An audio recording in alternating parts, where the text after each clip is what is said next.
Salam dahsyat tali takum. Salam untuk bapak-bapak dan ibu-ibu serta saudara-saudari semua yang dikasihi dan yang mengasihi Tuhan Yesus. Pada malam hari ini kita akan bahas tentang kuasa pencobaan. Begitu dahsyatnya kuasa pencobaan ini sampai-sampai Yesus membawanya di dalam doa Bapa kami. Jauhkanlah kami dari pencobaan. Ya. Nah, kita akan bahas pencobaan itu tujuannya untuk apa. Karena masih banyak orang mengatakan bahwa pencobaan itu datang dari Tuhan. Tuhan sedang mencobai manusia. Tidak. Ya, Allah perjanjian baru sudah tidak mencobai manusia. Benarkah? Ya, kita akan bahas ada dua bacaan ya. Yang pertama, dasar pencobaan itu apa dasarnya ya? Yakobus 1 ayat 12.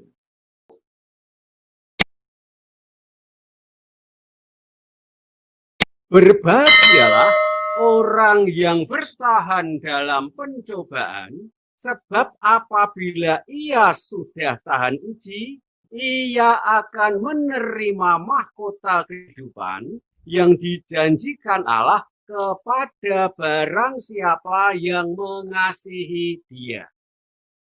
Ya, jadi ingat-ingat ya, ketika orang sedang dicobai itu, kita harus merasa berbahagia. Aneh enggak ini? Ya. Jadi kalau orang dicobai, kalau dia bisa merasa berbahagia, itu berarti dia sudah memiliki Tuhan. Nah, seperti itu nanti kita bahas ya. Jadi kalau kita sedang dicobai, ya, kita harus merasa berbahagia. Mengapa harus merasa berbahagia? Yang kedua, apabila ia sudah tahan uji. Jadi pencobaan dianggap seperti ujian. Ia akan menerima mahkota kehidupan yang dijanjikan Allah kepada barang siapa yang mengasihi Tuhan. Ya. Jadi ketika dalam pencobaan ada tiga hal. Yang pertama, kita harus merasa berbahagia. Yang kedua, harus tahan uji. Dan yang ketiga, harus mengasihi Tuhan. Mengasihi itu tidak mencintai. Mengasihi itu kata dasarnya kasih. Jadi kalau kita mengasihi Tuhan, berarti kita memberi diri kita kepada Tuhan. Tiga hal itu. Ya, ini dasar pencobaan ya. Nanti jadi akan kita bahas pencobaan dan pengujian. Ya, nanti kita akan mengartikan limbah bisa berubah jadi berkah. Bagaimana orang yang dicobai dengan penyakit, dengan kegagalan, dia bisa mengatakan, terima kasih Tuhan, Engkau sudah mengizinkan aku untuk merasakan nikmatnya pencobaan. Aneh kan? Nah, kita akan bahas ini ya. Berikutnya dikatakan demikian, pencobaan tidak datang dari Allah. Ayat 13 sampai dengan 15. Apabila seorang dicobai, janganlah ia berkata, pencobaan ini datang dari Allah. Sebab Allah tidak dapat dicobai oleh yang jahat dan Allah sendiri tidak mencobai siapapun. Tetapi tiap-tiap orang dicobai oleh keinginannya sendiri karena ia diseret dan dipikat olehnya. Dan apabila keinginan itu telah dibuai, ia melahirkan dosa. Dan apabila dosa itu sudah matang, ia melahirkan maut. Ya. Nah, kita akan bahas bahwa pencobaan itu tujuannya untuk merusak keinginan manusia. Benarkah seperti itu? Nanti kita bahas supaya sungguh-sungguh Tuhan akan membuka pikiran kita sehingga kita mengerti kitab suci, kita akan masuk dulu dalam doa pembukaan. Mari kita masuk dalam hadiratnya. Di nama Bapa dan Putra dan Roh Kudus. Amin. Ya Tuhan Yesus, saya mengucap syukur karena saat ini kembali Engkau mengumpulkan kami di dalam Talitakum online ini. Malam hari ini Tuhan, Engkau akan mengajarkan dan menjanjikan kuasa-Mu kepada kami tentang pencobaan, di mana Engkau akan mengubah limbah pencobaan menjadi berkah yang akan Kau jadikan menjadi sarana untuk memuliakan nama-Mu. Namun kami tahu Tuhan, saat firman-Mu hendak Kau perdengarkan, janji dalam firman-Mu hendak Kau nyatakan, iblis seringkali mencuri kuasa firman itu, supaya tidak bisa tumbuh, berkembang, dan berbuah di dalam diri kami. Dan kami juga percaya, kuasa iblis yang suka mencuri firman itu hanya bisa dipatahkan melalui penyerahan diri dan pertobatan kami. Untuk itu ya Tuhan Yesus, terimalah seruan tobat dari anak-anak-Mu semua yang ada di sini. Allah yang Maha Rahim, aku menyesal atas dosa-dosaku, sebab patut aku Engkau hukum, terutama sebab aku telah menghina Engkau, yang Maha Murah dan Maha Baik bagiku. Aku benci akan segala dosaku, dan berjanji dengan pertolongan rahmat-Mu, hendak memperbaiki hidupku, dan tidak akan berbuat dosa lagi. Ya Allah, ampunilah aku orang berdosa ini. Kami sungguh percaya Tuhan, saat belas kasihan-Mu Kau limpahkan kepada kami, maka Engkau akan mengasihani kami, mengampuni dosa-dosa kami, dan menghantarkan kami sampai kehidupan yang kekal. Ya Tuhan Yesus, Engkaulah firman yang hidup, firman yang menjadi manusia. Karena firman adalah kata-kata Allah, kami sungguh-sungguh percaya, apapun yang akan Kau firmankan pada saat ini, akan menjadi tanda ajaib dan mujizat yang pasti akan Kau nyatakan asal kami mau mendengarkan, mengimani, dan mengamininya dengan tindakan iman. Supaya kuasa firman-Mu berkuasa dalam diri kami, mohon Tuhan, jamah dan bukalah roh pemikiran kami, roh pendengaran kami, roh penglihatan kami, roh pengucapan kami, terutama Tuhan, bukalah roh permenungan kami, supaya saat firman-Mu Kau perdengarkan, kuasa firman-Mu Tuhan masuk di dalam diri kami menjadi kekuatan kami. Berfirmanlah Tuhan, kami telah siap untuk mendengarkan, dan perintahlah, kami pun telah siap untuk melaksanakan. Hanya di dalam nama Tuhan Yesus berfirmanlah. Amin. Kemuliaan kepada Allah Bapa, Putra, dan Roh Kudus. Terpujilah nama Tuhan Yesus, Bunda Maria, dan Santo Yosef. Amin. Bapa, Putra, dan Roh Kudus. Amin. Shalom.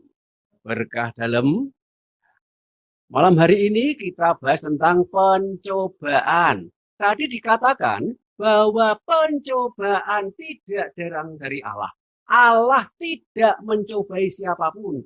Allah perjanjian baru tidak mencobai siapapun. Allah perjanjian lama masih mencobai. Karena Allah perjanjian lama itu Allahnya masih di surga, manusia di dunia. Untuk membuktikan apa betul manusia itu mengasihi Tuhan, maka memang ada yang namanya pencobaan. Tetapi Allah perjanjian baru, Allah tidak lagi berada di surga. Nah, terus di mana? Yuk kita baca. 1 Korintus 3 ayat yang ke-16. 1 Korintus 3 ayat 16.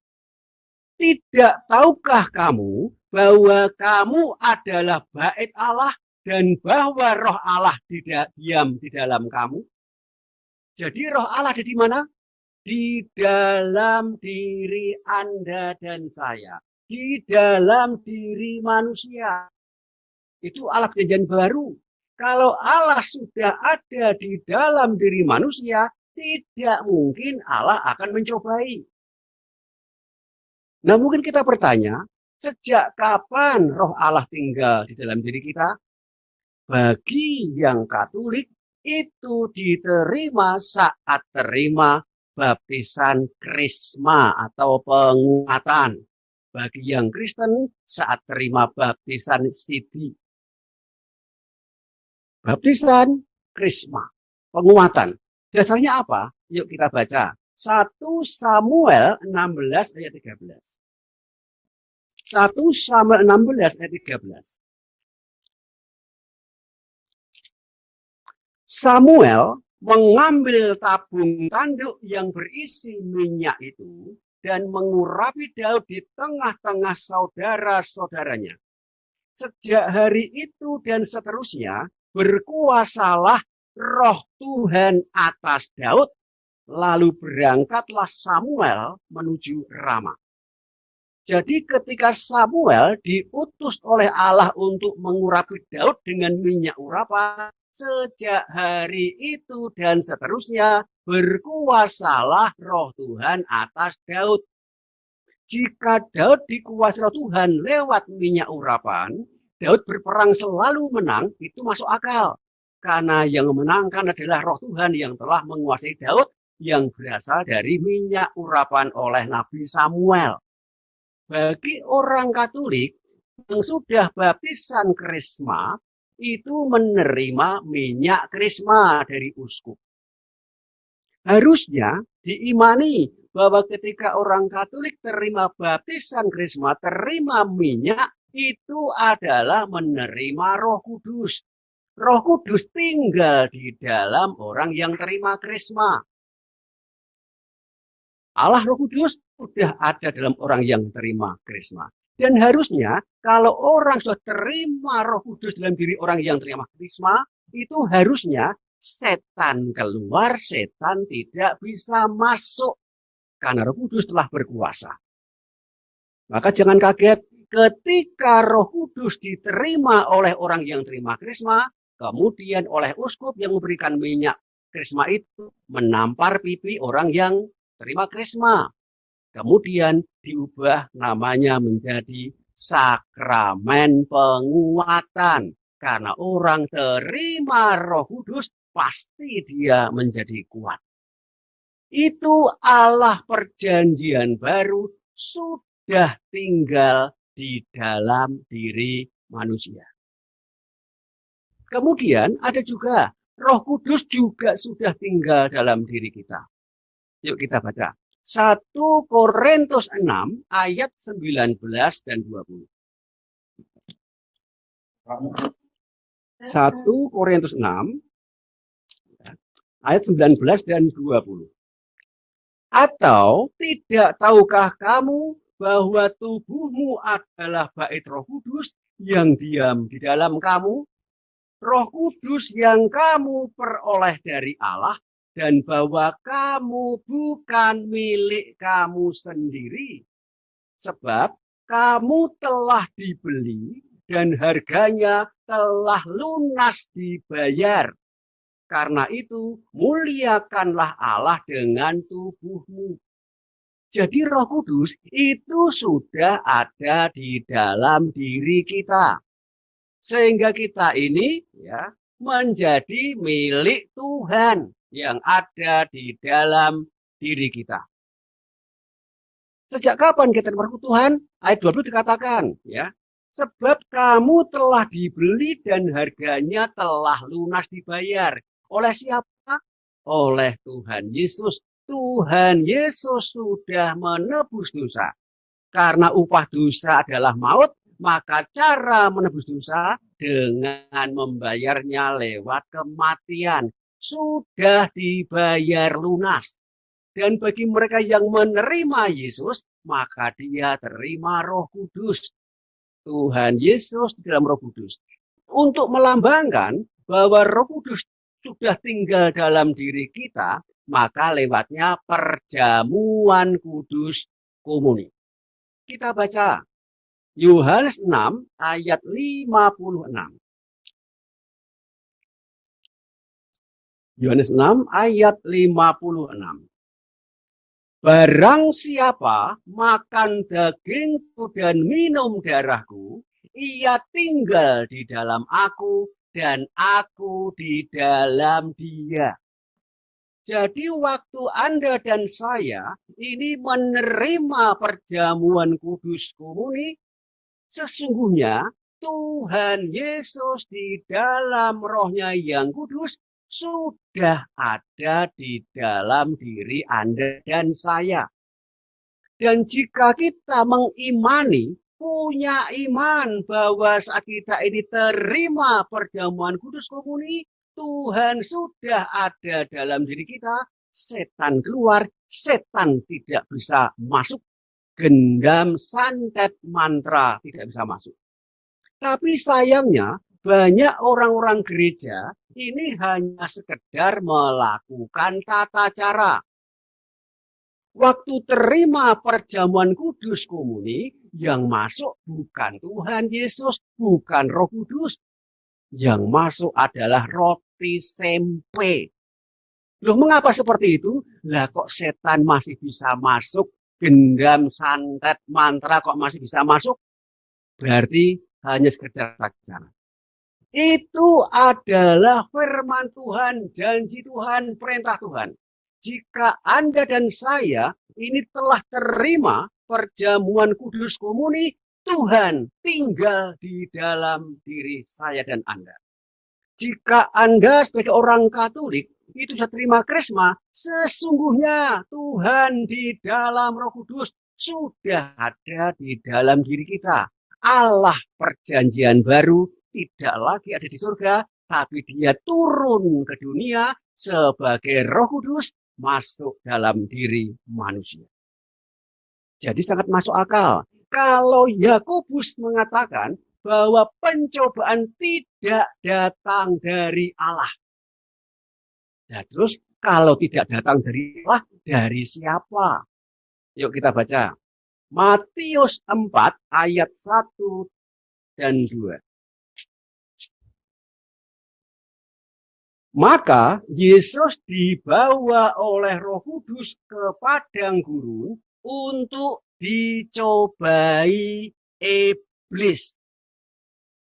Dan setelah berpuasa 40 hari 40 malam, akhirnya laparlah Yesus. Lalu datanglah si pencoba itu dan berkata kepada Yesus, jika engkau anak Allah, perintahkanlah supaya batu-batu ini menjadi roti. Jadi siapakah si pencoba ini?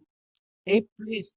Jadi pencobaan datang dari siapa? Dari iblis. Dengan merusak keinginan manusia.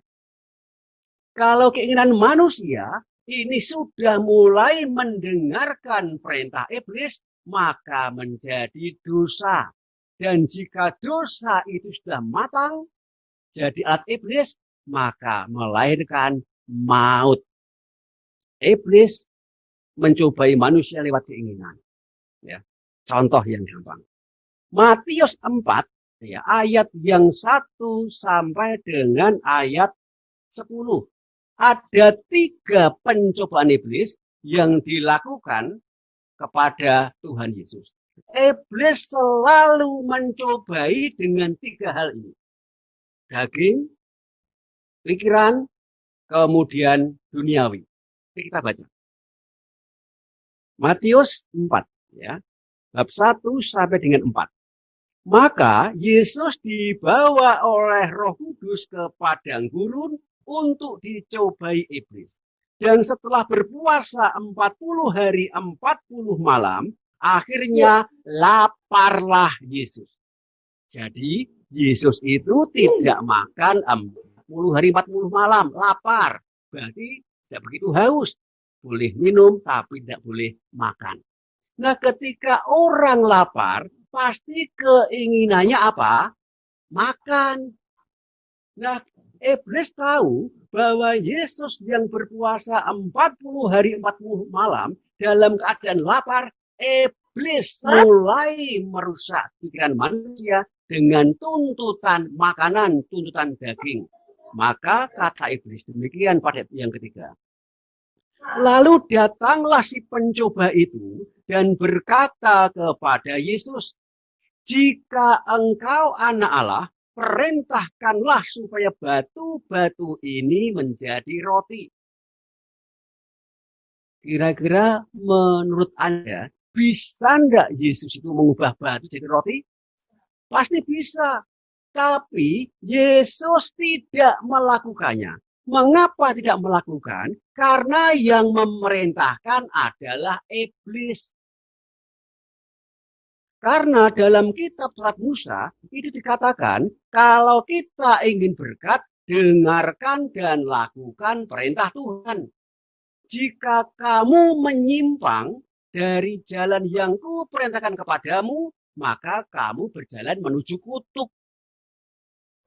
Yesus tahu bahwa Yesus itu diperintah oleh iblis, maka dia tidak mau pikirannya dirusak oleh keinginannya, walaupun dia lapar. Maka cara untuk mengatasi cobaan iblis, Yesus menjawab pada ayat yang keempat. Tetapi Yesus menjawab, ada tertulis, manusia hidup bukan dari roti saja, tetapi dari setiap firman yang keluar dari mulut Allah. Artinya, manusia berarti boleh makan roti, tapi tidak boleh mengutamakan roti dalam hidupnya. Makan itu untuk hidup, bukan hidup untuk makan. Tetapi kalau kita ingin bahwa makanan rohani di dalam diri kita ini menjadi kuat, maka makanan yang disampaikan Yesus adalah firman Allah. Jadi ketika orang sedang dalam pencobaan dan dia menerima firman Allah, kekuatannya akan bertambah. Benarkah seperti itu? Nanti kita akan bahas cara mengatasi pencobaan. Ya. Berikutnya, setelah iblis mencobai tuntutan keinginan daging, kemudian iblis membawa Yesus ke hubungan bait Allah. Ayat yang kelima sampai dengan yang ke-7. Ya. Kemudian iblis membawa Yesus ke kota suci dan menempatkan Yesus di hubungan bait Allah. Lalu berkata kepada Yesus, jika engkau anak Allah, jatuhkanlah dirimu ke bawah, sebab ada tertulis mengenai engkau, ia akan memerintahkan malaikat-malaikatnya, dan mereka akan menatang engkau di atas tangannya, supaya kakimu jangan terantuk kepada batu. Ingat-ingat, iblis pun itu juga hafal dengan firman Tuhan, hafal dengan kata-kata Tuhan. Contoh, ya, ketika Allah menyampaikan kepada Adam di Taman Eden, ya, Allah mengatakan, semua buah dalam taman ini boleh kau makan buahnya dengan bebas, tapi buah pengetahuan tentang yang baik dan yang jahat yang ada di pohon di tengah taman itu, jangan kau makan buahnya. Pada hari engkau makannya, pasti engkau mati. Allah mengatakan, berfirman kepada Adam, semua buah dalam taman ini boleh kau makan buahnya. Tetapi ketika iblis menjumpai si Hawa, yang dalam wujud ular, ya, malaikat ini, dia mengatakan kepada Hawa, bukankah Allah telah berfirman bahwa buah dalam taman ini tidak boleh dimakan buahnya, bukan? Ada perhatikan, ini ada pemutarbalikan firman. Artinya, iblis juga tahu tentang firman Tuhan. Demikian juga saat mencobai Yesus. Iblis menggunakan kitab Mazmur, bahwa memang di dalam kitab Mazmur, jika engkau jatuh dari hubungan bait Allah, maka malaikat Allah akan menatang anak Allah supaya kakinya tidak terantuk pada batu. Iblis bisa menggunakan firman untuk merusak pikiran orang-orang yang percaya pada Yesus. Kenapa di hubungan bait Allah? Ingat-ingat, ketika seorang sudah mulai punya nama, dihargai dalam kegiatan gereja, hubungan bait Allah, ya, iblis nanti mulai merusak pikiran manusia agar jatuh di dalam kesombongan rohani.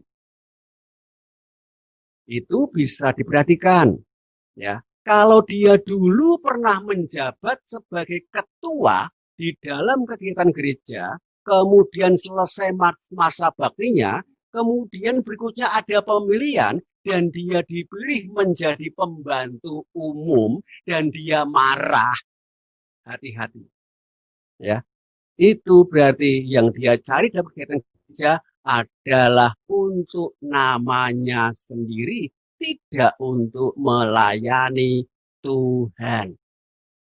Anda mau jadi ketua, Anda mau jadi anak buah, ataupun jadi pembantu umum, bahkan dalam kegiatan kepanitiaan jadi tukang parkir sekalipun, ingat-ingat, itu Anda lakukan untuk Tuhan. Hati-hati, kesombongan rohani akan jatuh. Yang kedua, iblis juga bisa mencobai lewat keputusasaan. Ketika pencobaan datang, iblis mengatakan, mana Tuhanmu kok tidak menolong kamu? Sehingga dia mulai khawatir, takut, putus asa, akhirnya nanti berbuat dosa, menghalalkan segala cara. Itu ketika Yesus dicobai di hubungan bait Allah, Yesus mengalahkan iblis dengan kata-kata demikian. Ayat yang ke-5. Ya. Kemudian iblis membawa Yesus ke kota suci dan menempatkan Yesus di hubungan bait Allah. Lalu berkata kepada Yesus, jika engkau anak Allah, jatuhkanlah dirimu ke bawah. Sebab ada tertulis, mengenai engkau, ia akan memerintahkan malaikat-malaikatnya dan mereka akan menatang engkau di atas tangannya supaya kakimu jangan terantuk pada batu. Jawab Yesus kepada iblis. Ada pula tertulis. Ketika Yesus berhadapan dengan iblis, cara mengalahkan iblis dengan kata-kata ada tertulis. Apa itu? Kata firman Tuhan di dalam kitabnya. Ya, ada tertulis. Karena kata-kata Tuhan yang tertulis itu ada di dalam firman-Nya, dalam Alkitabnya. Ada pula tertulis, janganlah engkau mencobai Tuhan Allahmu. Iblis menggunakan pikiran manusia untuk bisa mengikuti keinginannya dengan melakukan perintah iblis. Yang ketiga, Yesus dicobai dengan tuntutan atau keinginan duniawi. Ayat 8 sampai dengan 10. Dan iblis membawa Yesus pula ke atas gunung yang sangat tinggi dan memperlihatkan kepada Yesus semua kerajaan dunia dengan kemegahannya. Dan berkata kepada Yesus, semua itu akan kuberikan kepadamu jika engkau sujud menyembah aku. Iblis bisa menunjukkan harta dunia. Kenapa kok bisa? Nanti kita bahas. Memang dunia, daging, dan pikiran manusia itu sudah ada di bawah kuasa iblis. Dan iblis selalu menggunakan 3 milik ini untuk mencobai manusia. Benarkah seperti itu? Kita akan bahas, ya. Tetapi meskipun Yesus diperlihatkan semua kemegahan kerajaan dunia, Yesus tidak tertarik. Kemudian dia berkata untuk usir iblis dengan mengatakan demikian. Maka berkatalah Yesus kepada iblis, enyahlah iblis, sebab ada tertulis, engkau harus menyembah Tuhan Allahmu dan hanya kepada Dia sajalah engkau berbakti. 3 hal. Benarkah bahwa iblis itu mempunyai 3 kuasa ini, yaitu daging, yaitu dunia, yaitu pikiran manusia? Ya. Sejak kapan itu dimiliki iblis? Sejak Adam Hawa berbuat dosa. Pikiran manusia itu sudah cacat akibat makan buah pengetahuan tentang yang baik dan yang jahat. Itu karena dosa Adam Hawa. Kita baca Kejadian 2 ayat 16 dan 17.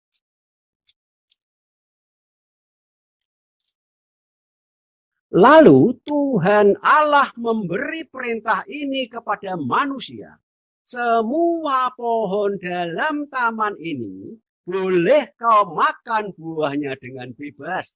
Tetapi pohon pengetahuan tentang yang baik dan yang jahat itu janganlah kau makan buahnya. Sebab pada hari memakannya pastilah engkau mati. Jadi ketika Allah memerintahkan kepada Adam bahwa kalau kamu makan buah pengetahuan tentang yang baik dan yang jahat, maka kamu akan mati. Dimakan enggak? Dimakan. Sejak saat itu pengetahuan manusia, jiwa manusia, pikiran manusia, akal budi dan kehendak bebas manusia sudah cacat akibat makan buah pengetahuan. Sehingga manusia punya pikiran yang baik dan yang jahat. Bukan yang baik atau jahat, tidak. Baik dan jahat. Di mana ada pikiran baik, yang jahat pasti mengikuti. Maka jangan kaget ketika para murid menanam gandum, kemudian besok pagi muncul lalang. Dari mana lalang muncul? Ya, karena memang tanah itu ibarat pikiran manusia. Ya. Ketika ditanam yang baik, benih gandum, tiba-tiba besok ilalangnya muncul. Karena memang pikiran manusia, lahan manusia ini sudah ada cacatnya, yaitu tentang yang baik dan yang jahat. Itu pikiran manusia. Sejak saat itu, pikiran manusia sudah di bawah kuasa iblis, cacat akibat dosa. Pelanggaran akan perintah Tuhan. Berikutnya, daging dan dunia juga sudah diserahkan kepada iblis. Ketika Adam Hawa melanggar larangan Tuhan makan pohon pengetahuan itu, ya, buah dari pohon pengetahuan itu, maka kutukannya, kita baca, Kejadian 3 ayat 14.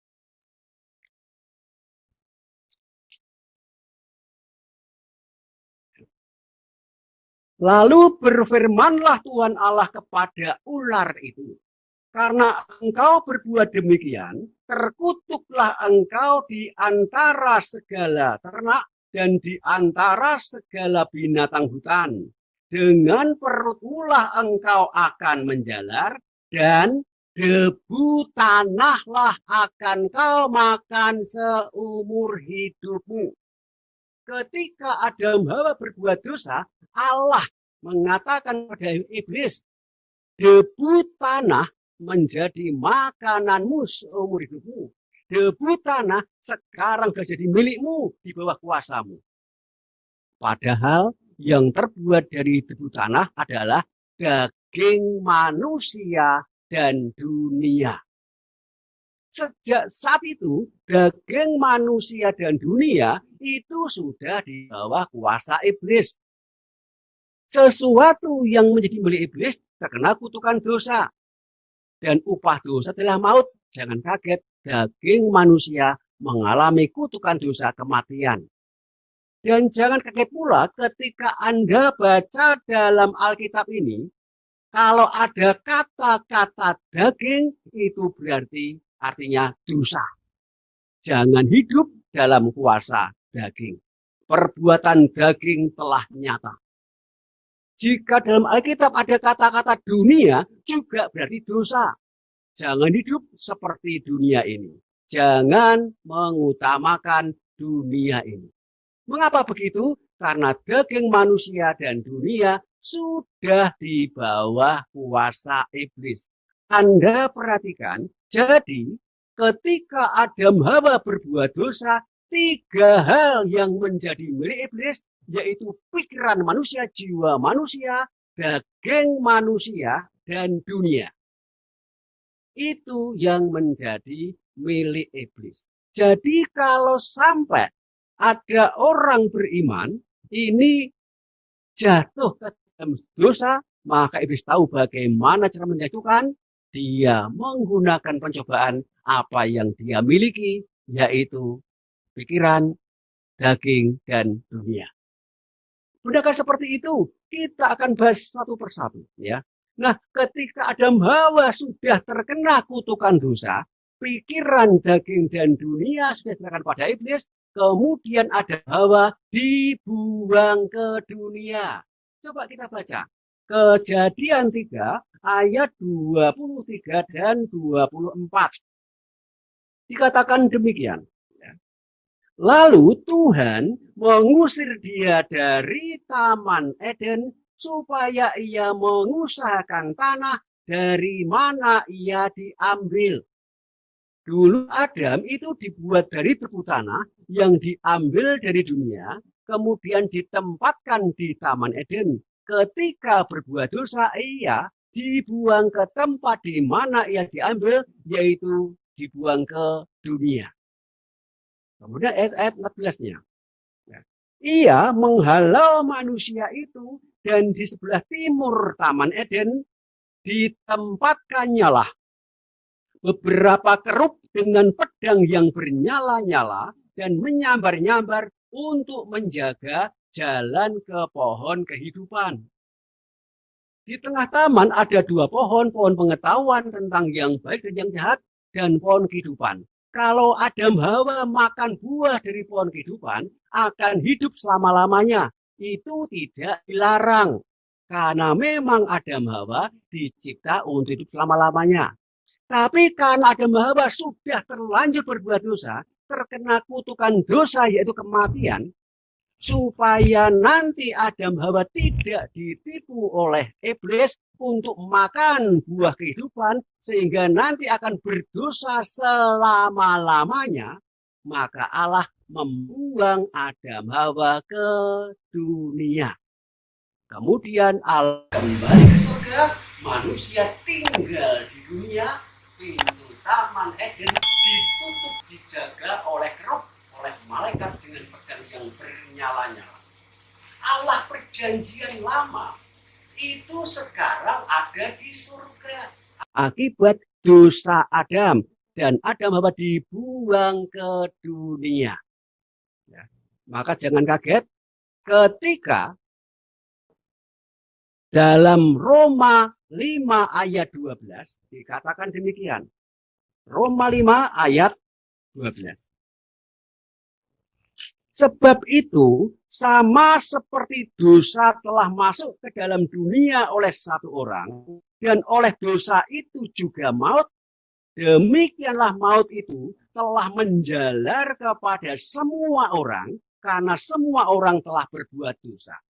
Akibat Adam berbuat dosa, ingat-ingat, semua keturunan Adam jiwanya sudah cacat.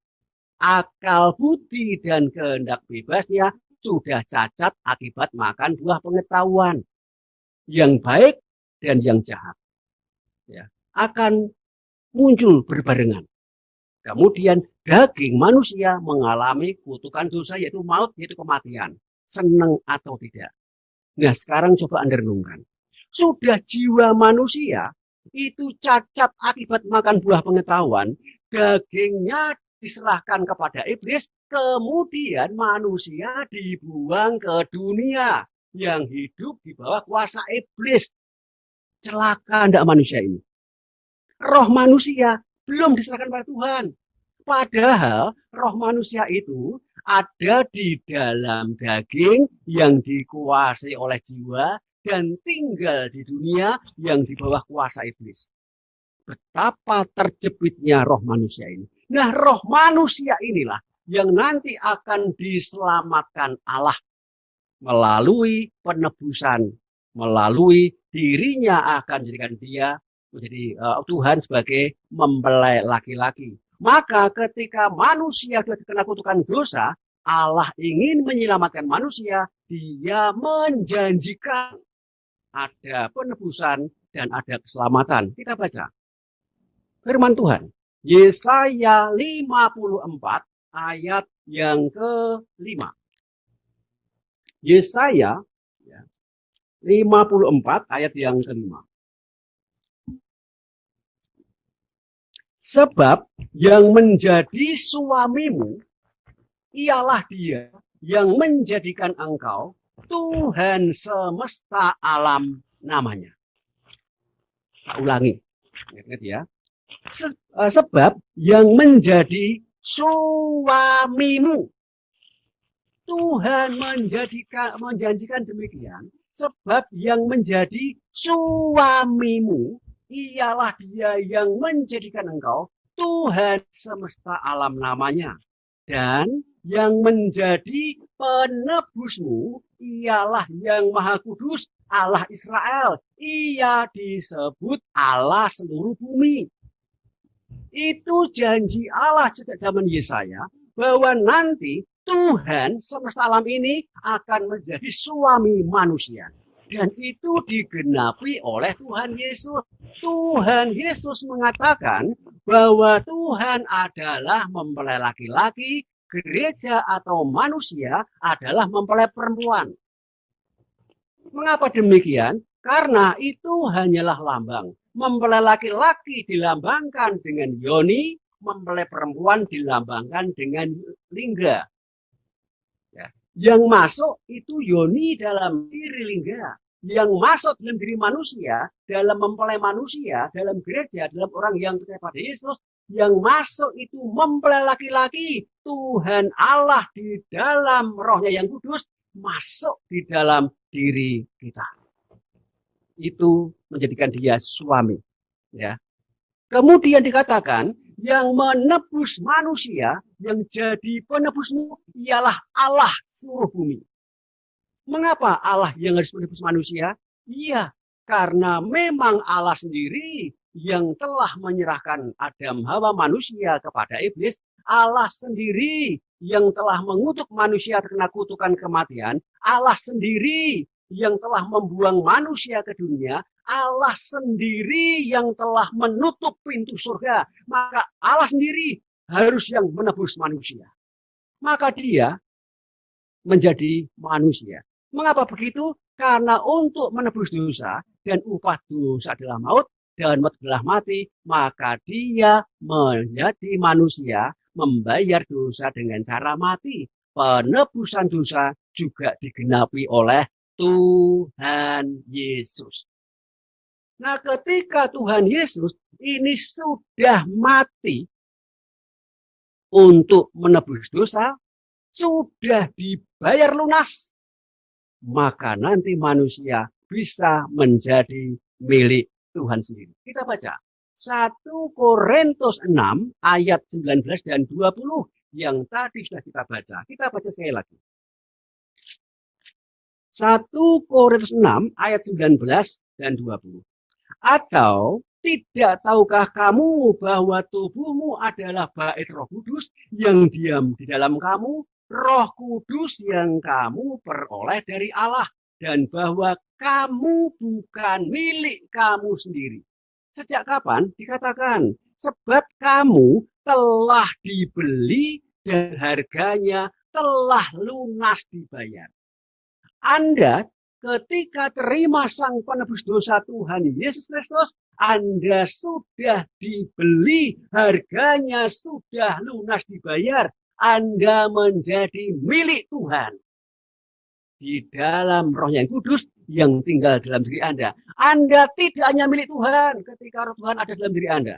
Tetapi muliakanlah Allah dengan tubuhmu. Anda tidak hanya milik Tuhan, Anda dipersiapkan untuk menjadi alat Tuhan Yesus yang ada dalam diri Anda, menggunakan Anda jadi alatnya.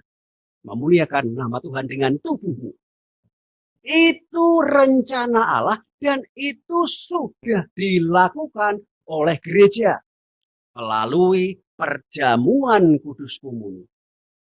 Maka jangan kaget ketika orang gereja sebelum terima komuni, kalau di gereja Katolik ada namanya konsekrasi. pembahasan bagaimana Tuhan mati untuk menebus dosa. Kemudian dalam perjamuan terakhir, daging diubah menjadi roti anggur dan kita makan sehingga Tuhan Yesus dan Roh Kudus dalam wujud roti anggur masuk di dalam diri kita menjadi milik Tuhan. Itu adalah rencana Tuhan. Sekarang iblis juga tahu itu rencana Tuhan Yesus. Iblis itu jelas tidak bisa mengalahkan Yesus. Iblis tidak bisa mengeluarkan Yesus yang sudah kita imani tinggal dalam diri kita. Karena Yesus sudah mengalahkan iblis. Tapi iblis tahu bagaimana cara supaya Tuhan Yesus yang Anda imani itu keluar dari diri Anda. Iblis tahu bagaimana cara supaya Tuhan keluar dari diri Anda. Gampang. Anda berbuat dosa. Ketika Anda berbuat dosa, pasti yang masuk adalah iblis dan Tuhannya keluar. Karena Tuhan memilih laki-laki tidak mau dimadu. Satu kamar, satu cinta saja. Tidak mungkin Tuhan Yesus disatukan dengan iblis di dalam diri manusia. Tidak bisa. Nah, supaya manusia berbuat dosa, maka iblis akan mencobai manusia yang menjadi miliknya, yaitu tuntutan daging, tuntutan dunia, dan pikiran manusia. Itu adalah rencana dari iblis. Anda pernah dengar cerita Ayub? Ayub yang orangnya sangat tekun dan saleh, itu pun dicobai dengan 3 hal. Yang pertama, yang namanya dunia dan anak-anaknya, dagingan anaknya, itu mati semua. Ketika iblis mencobai si Ayub, ya, ini iblis bisa menguasai dunia ini. Dia bisa mengubah api kilat menjadi api untuk membakar dan mematikan anaknya Ayub. Iblis bisa membuat angin di dunia ini menjadi badai untuk membunuh dan menghancurkan hartanya Ayub. Iblis bisa mengubah perampok yang dikuasai daging itu untuk jadi pembunuh, membunuh dan merampok semua harta milik Ayub. Perhatikan, iblis berkuasa daging dan dunia. Kemudian berikutnya, setelah Ayub dicobai, dia tidak membalas. Dia mengatakan pada Tuhan, tidak marah pada Tuhan. Dia hanya mengatakan, Tuhan yang memberi, Tuhan yang mengambil, terpujilah nama Tuhan. Iblis masih kurang puas. Kemudian iblis seizin Tuhan, kemudian dia turun lagi mencobai Ayub dengan penyakit borok busuk dari ujung kepala sampai ujung kaki. Iblis punya kuasa untuk merusak daging manusia. Karena memang daging manusia tetap di bawah kuasa iblis. Tapi Ayub pun tidak berbuat dosa. Iblis bingung ini. Bagaimana supaya berbuat dosa? Pikirannya mulai dirusak. Dia datangkan 3 sahabatnya untuk menuduh Ayub. Karena Ayub kena penyakit yang busuk seperti ini. Ini penyakit kutuk, berarti Ayub berbuat dosa. Tapi Ayub mengatakan, aku tidak berbuat dosa. Nah, kesalahan Ayub, dosa Ayub, dia memang tidak mengutuk orang. Dia tidak menyalahkan orang, tapi dia mengutuk dirinya sendiri dengan mengatakan, ya, mengapa aku harus dilahirkan kalau aku sengsara seperti ini? Kata-kata itu yang membuat pikiran Ayub kena dalam pencobaan, ya. Dan itu dibahas sampai 42 bab. Pada Ayub 42 kita baca bagaimana Ayub bisa menyelamatkan pencobaan itu. Ayub 42. Ayat yang ke-6 dan 10. Karena Ayub tadi dicobai, atau dikatakan oleh 3 sahabatnya bahwa dia itu kena penyakit kutuk. Ya, tapi Ayub mengatakan tidak, tapi dia dari 3 orang sahabatnya ini akhirnya dia mengutuk dirinya sendiri, maka dikatakan demikian. Ayub 42 ayat 6. Oleh sebab itu, aku mencabut perkataanku dan dengan menyesal, aku duduk dalam debu dan abu. Mencabut perkataan. Orang ngomong, kalau pikiran sudah dikuasai, Ayub berbuat dosa dengan pikirannya, sehingga dia akhirnya putus asa. Dan dicabut perkataannya. Berikutnya ayat 10. Ya, dikatakan demikian. Lalu Tuhan memulihkan keadaan Ayub setelah ia meminta doa untuk sahabat-sahabatnya. Dan Tuhan memberikan kepada Ayub 2 kali lipat dari segala kepunyaannya yang dahulu. Dengan perkataan, dia mencabut dosa-dosa yang pernah dilakukan dengan mulutnya itu karena pikirannya sudah rusak. Dan ketika bertobat, dipulihkan 2 kali lipat. Iblis selalu mencobai 3 hal yang jadi miliknya, yaitu daging. Dengan apa? Melalui sakit, penyakit, dan harga diri. Orang beriman ketika dicobai dengan penyakit kanker, banyak yang bergelimpangan, mati dalam keputusasaan. Tetapi ketika orang-orang yang kena penyakit kanker, kemudian kita layani, kita sampaikan firman, aneh. Begitu selesai firman disampaikan, saya mengatakan, selamat ya Bu ya, Ibu telah kena kanker payudara stadium 4. Apa jawabnya? Ya Pak Pujo, terima kasih. Aneh enggak ini? Aneh nih, karena apa? Saya katakan demikian. Iblis datang mencobai Anda dengan penyakit, tujuannya supaya iman Anda, Yesus yang ada dalam diri Anda keluar. Karena apa? Anda akan putus asa, menghalalkan segala cara. Tetapi ketika tak sampaikan bahwa itu adalah rencana iblis, pencobaan supaya iman hancur.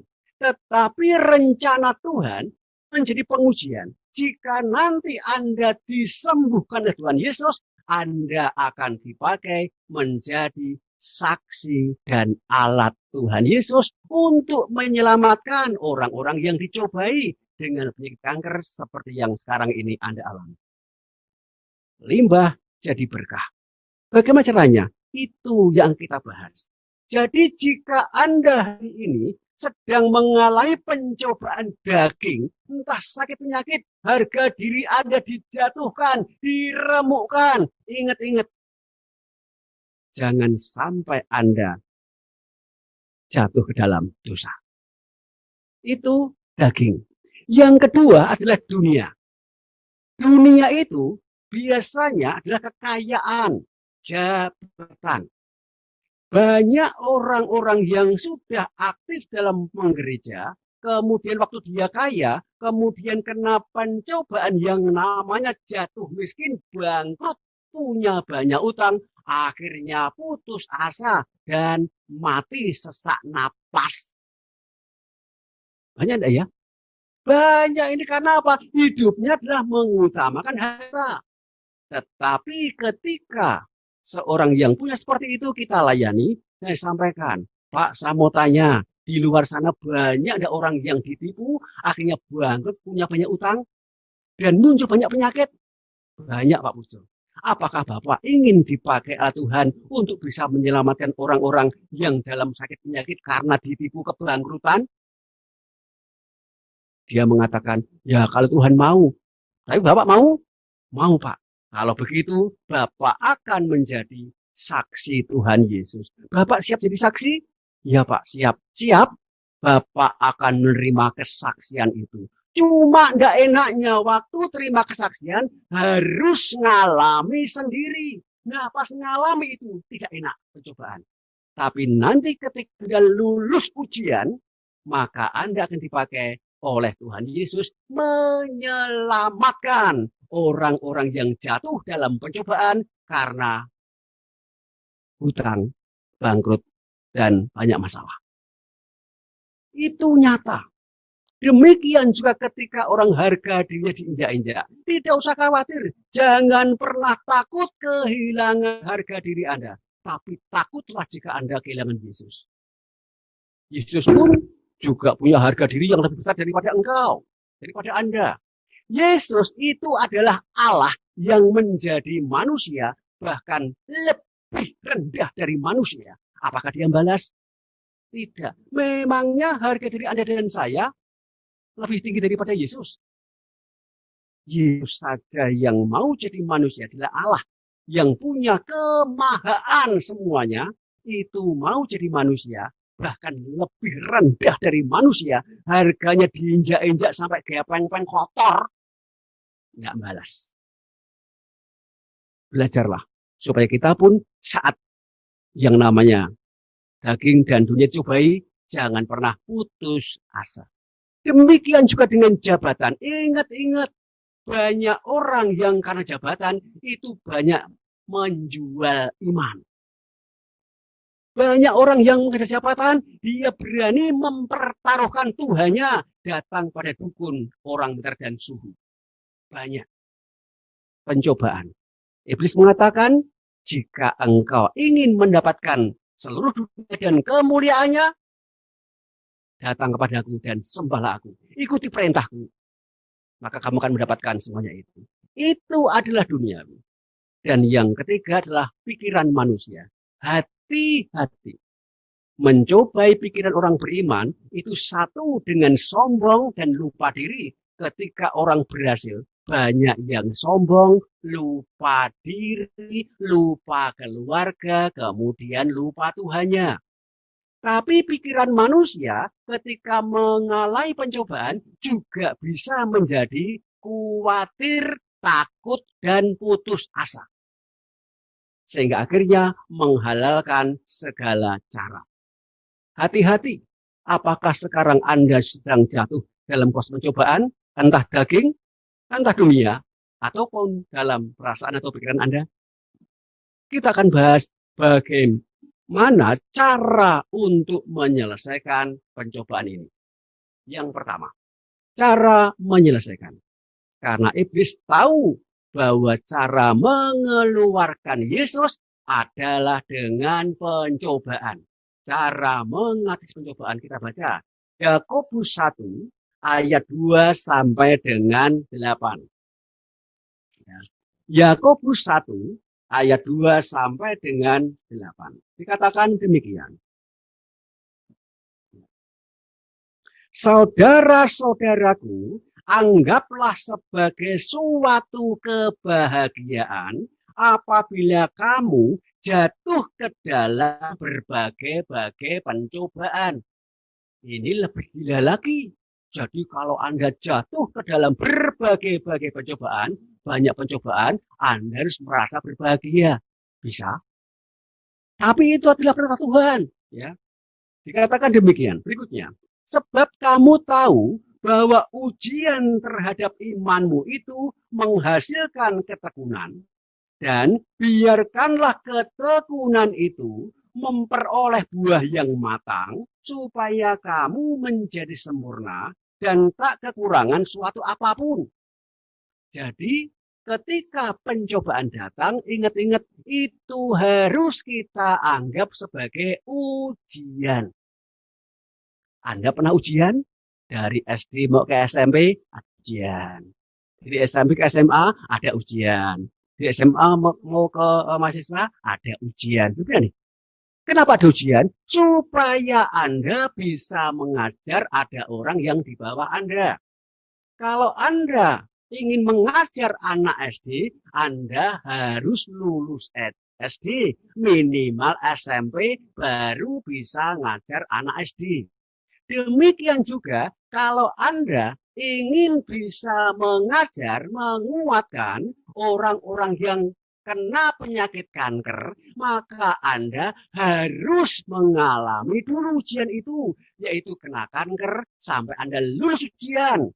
Diselamatkan Tuhan, maka Anda bisa mengajar, menyelamatkan orang-orang yang kena kanker. Kalau Anda tahu rahasia ini, sebenarnya setiap kali ada ujian, justru kita akan bertambah iman kita. Tetapi sayangnya orang ingin imannya tambah, tapi pengalaman imannya tidak mau melakukannya. Orang ingin jadi saksi Yesus, tapi dia tidak mau mengalami kesaksian. Itu namanya teori, bukan praktisi. Talitakum adalah praktisi. Nah, dikatakan demikian, tadi katakan ayat yang ketiga, sebab kamu tahu bahwa ujian terhadap imanmu itu menghasilkan ketekunan, dan biarlah ketekunan itu memperoleh buah yang matang, supaya kamu menjadi sempurna dan utuh dan tak kekurangan suatu apapun. Ada nih, orang yang kena penyakit jantung, kemudian kita layani, dia merasa bahwa dia sudah tidak lagi punya penyakit jantung, walaupun masih sesak napas. Mengapa seperti itu? Saya tak sampaikan, Pak, apakah jenengan siap jadi saksi dalam Tuhan Yesus untuk menyelamatkan orang-orang yang kena penyakit jantung? Jika Tuhan berkenan, saya siap. Bapak akan terima kesaksian itu. Karena Bapak hari ini dicobai lewat daging dengan penyakit jantung, tujuannya supaya dengan putus asa.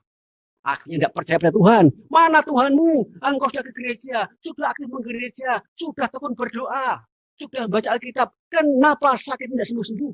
Malah penyakit jantung yang mematikan seperti ini. Itu kata iblis merusak pikiran yang jahat.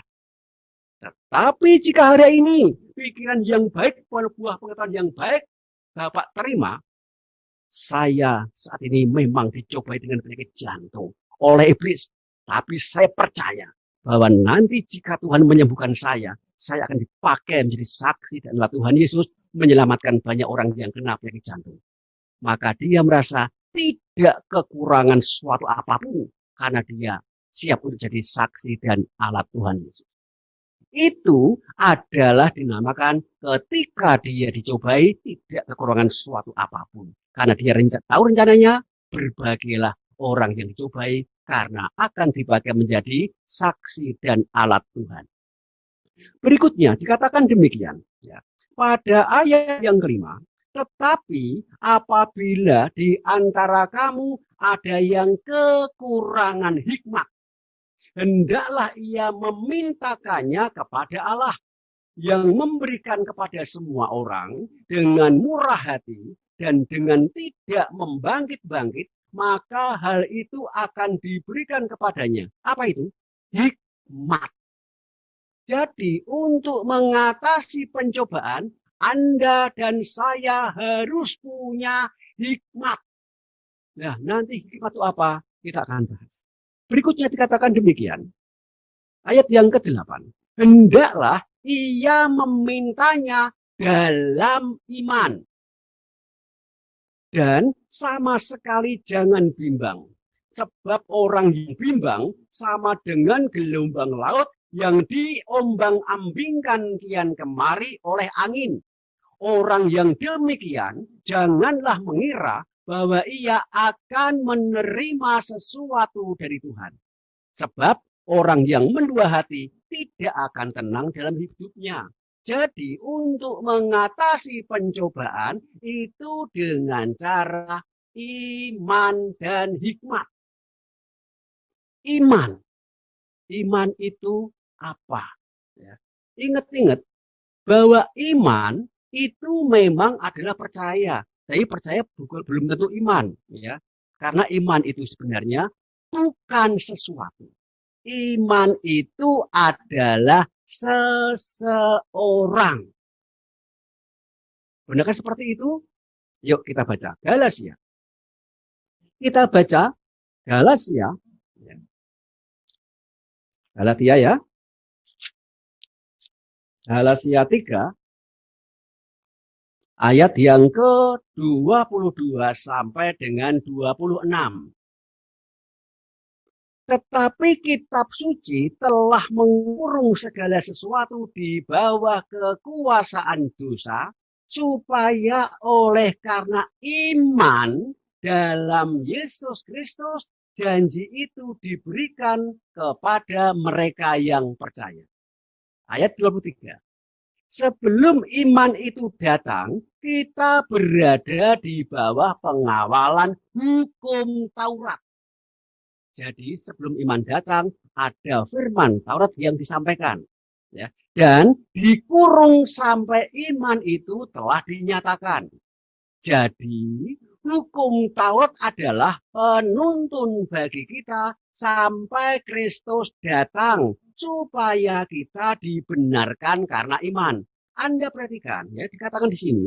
Jadi hukum Taurat adalah penuntun bagi kita sampai Kristus datang supaya kita dibenarkan karena iman.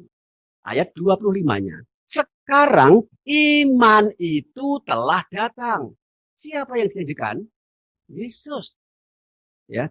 Sekarang iman itu telah datang. Karena itu kita tidak lagi berada di bawah pengawasan penuntun. Sebab kamu semua adalah anak-anak Allah karena iman dalam Yesus Kristus. Jadi sebelum iman itu datang, itu dikawal dengan yang namanya hukum Taurat. Taurat dulu. Firman dulu sampai iman datang. Sekarang iman itu telah datang. Yang dijanji adalah Yesus. Nah, sekarang iman itu telah datang. Kapan iman itu datang? Kapan Yesus datang? Firman mengatakan demikian. Karena iman itu muncul dari firman. Kita baca dulu. Roma 10 ayat 17. Roma 10 ayat 17.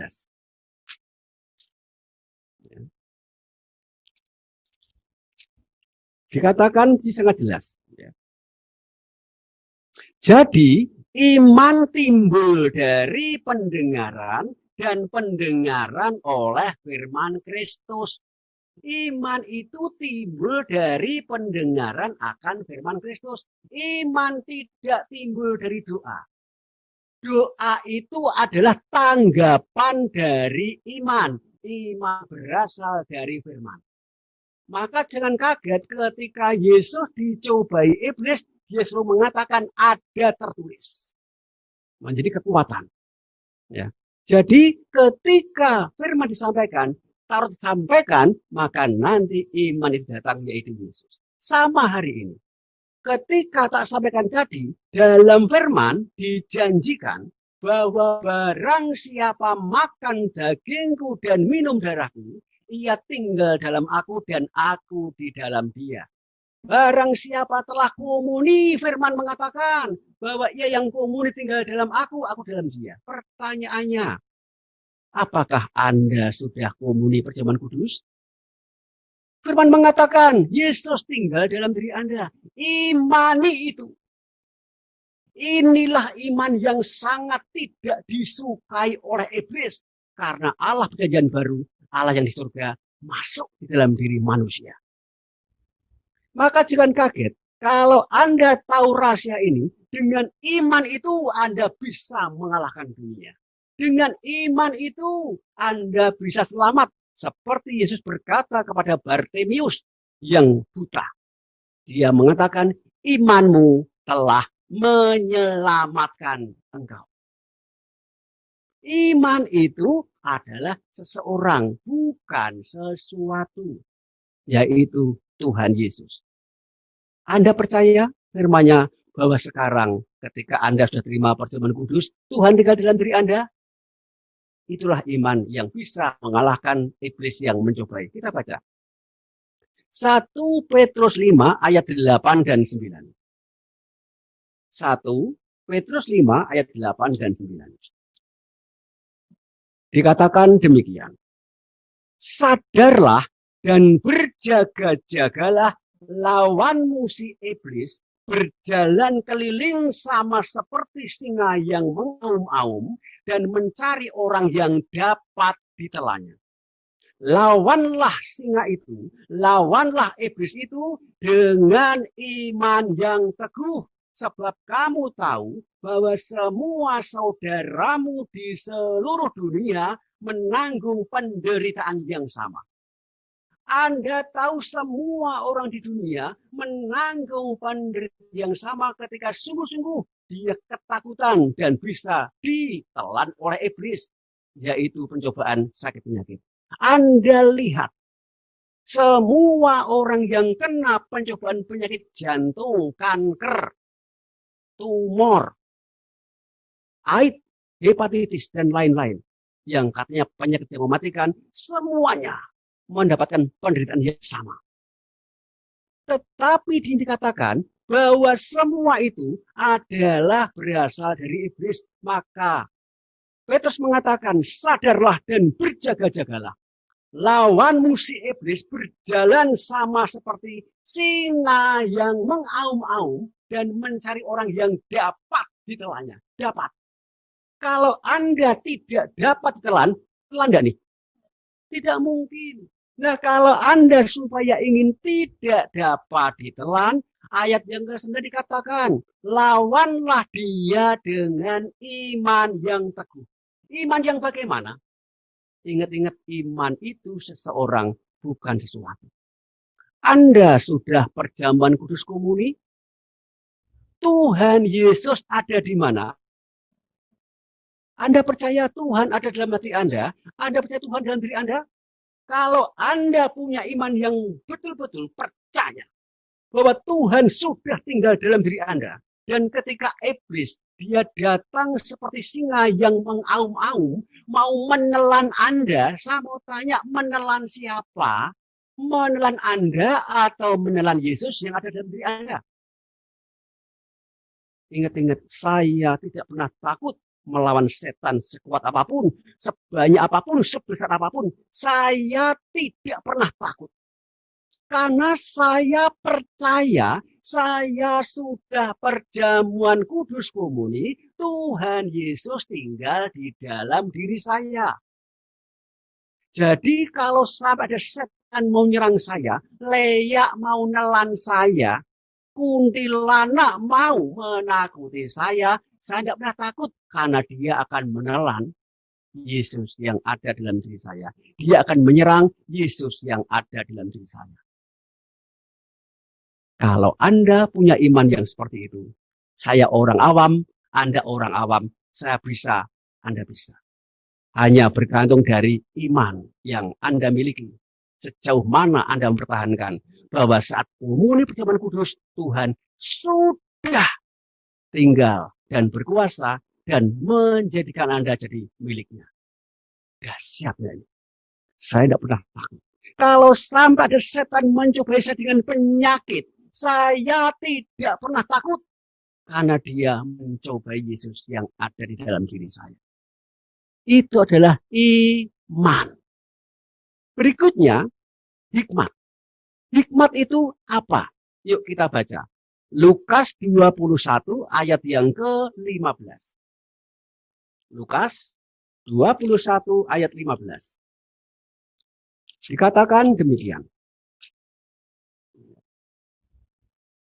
Sebab aku sendiri, hanya besar, sebab aku sendiri akan memberikan kepadamu kata-kata hikmat sehingga kamu tidak dapat ditentang atau dibantah lawan-lawanmu.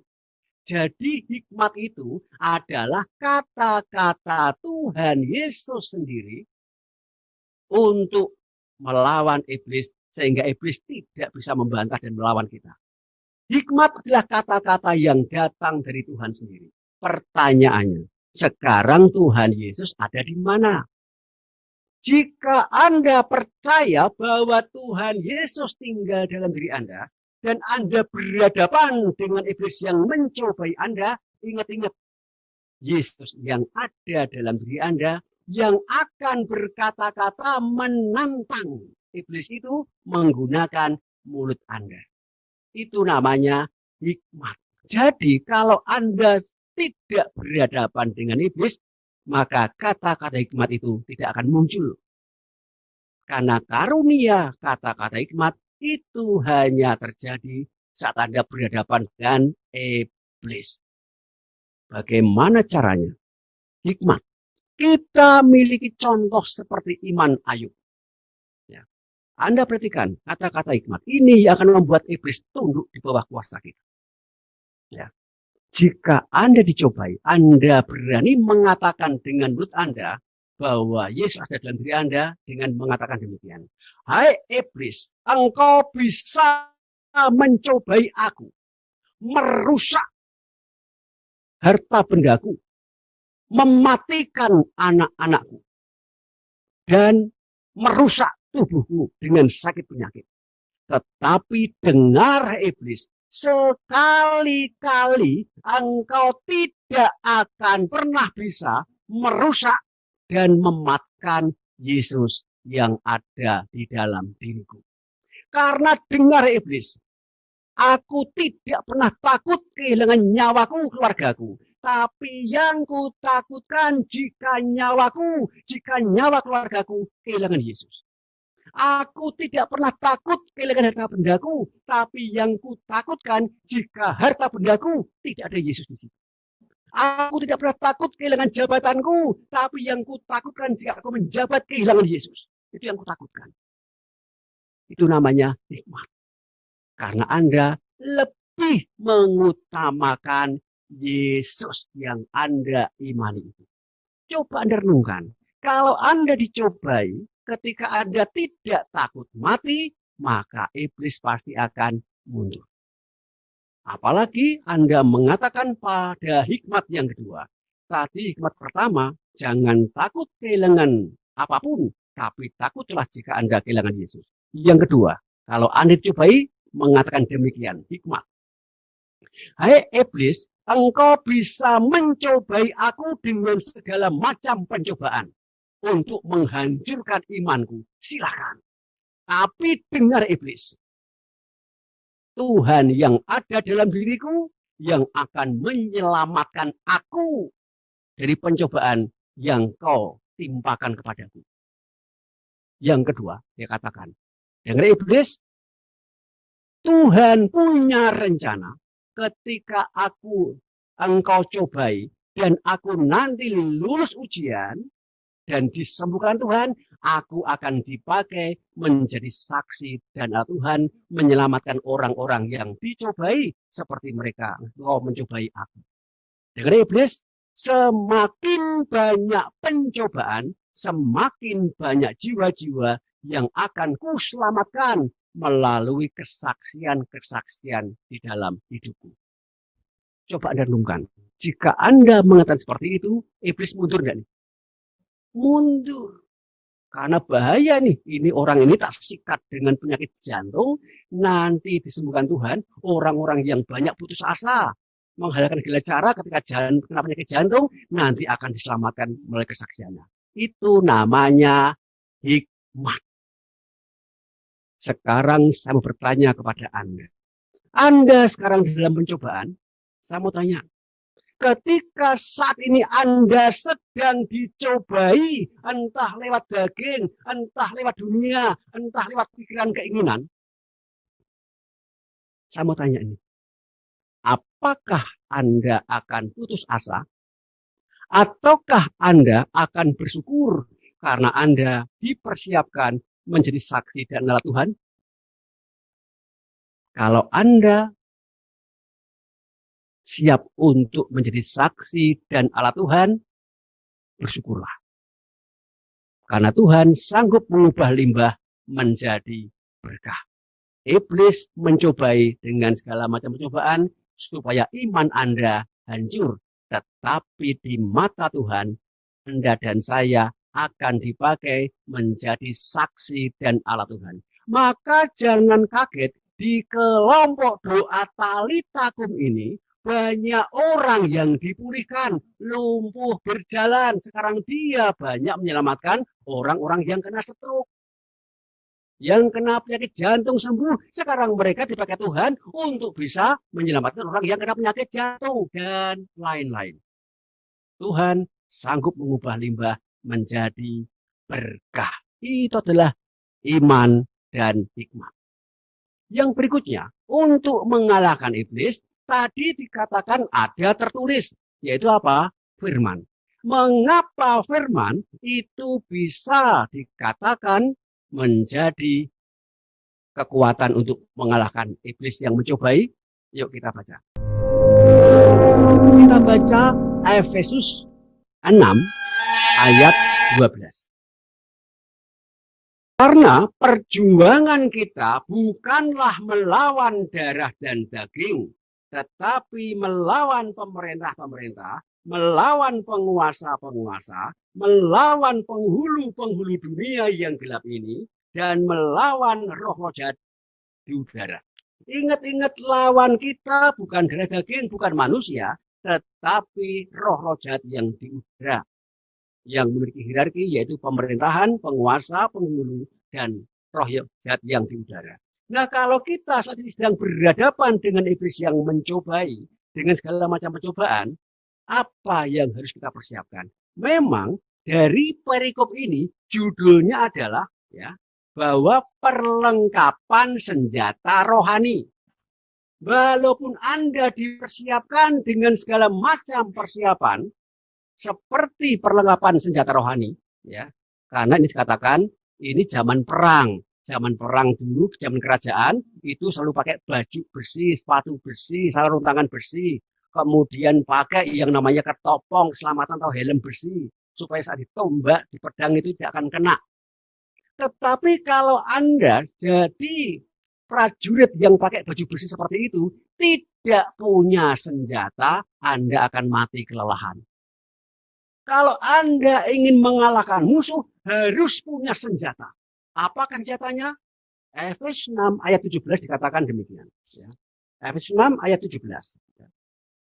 Dan terimalah ketopong keselamatan dan pedang roh, yaitu firman Allah. Jadi ternyata dalam Efesus ini mengatakan pedang roh, firman Allah itu adalah pedang roh. Pedang itu gunanya untuk mengalahkan musuh. Maka jangan kaget, lambang dari tali takum, ya, tali takum itu adalah pedang yang bermata dua. Bermata dua nih, itu memisahkan antara jiwa dan roh. Tali takum tidak ada gambar Alkitabnya. Alkitabnya, firman Allahnya sudah menjadi senjata. Ketika tali takum, ketika Anda dan saya ini berperang dengan menggunakan senjata Allah, firman Allah, ya, ingat-ingat, di depan kita itu adalah Tuhan sendiri, panglima kita. Maka jangan kaget, lambang tali takum itu belakangnya adalah pedang roh, firman Allah, depannya adalah Roh Kudus. Tuhan yang berperang. Kalau sampai iblis mencobai kita, dia mencobai Tuhan yang ada di dalam diri kita. Itu adalah firman Allah. Maka jangan kaget juga, kalau Anda ingin diselamatkan oleh Allah, kekuatan Anda juga lewatnya adalah firman Allah. Kita baca Roma 1 ayat yang ke-16 dan 17. Roma 1 ayat 16 dan 17. Judulnya, Injil itu kekuatan Allah. Sebab aku mempunyai keyakinan yang kokoh dalam Injil, karena Injil adalah kekuatan Allah yang menyelamatkan setiap orang yang percaya. Pertama-tama orang Yahudi, tetapi juga orang Yunani. Ingat-ingat, Injil itu kekuatan Allah yang menyelamatkan. Maka jangan kaget kalau logo tali takum itu di belakang, ya, di punggung itu tulisannya adalah, sudahkah Anda baca Injil hari ini? Sudahkah Anda terima kekuatan Allah yang menyelamatkan hari ini?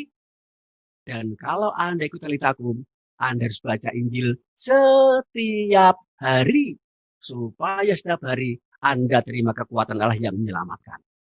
Lalu mengapa kita harus membaca kitab suci? Dikatakan demikian ayat 17-nya.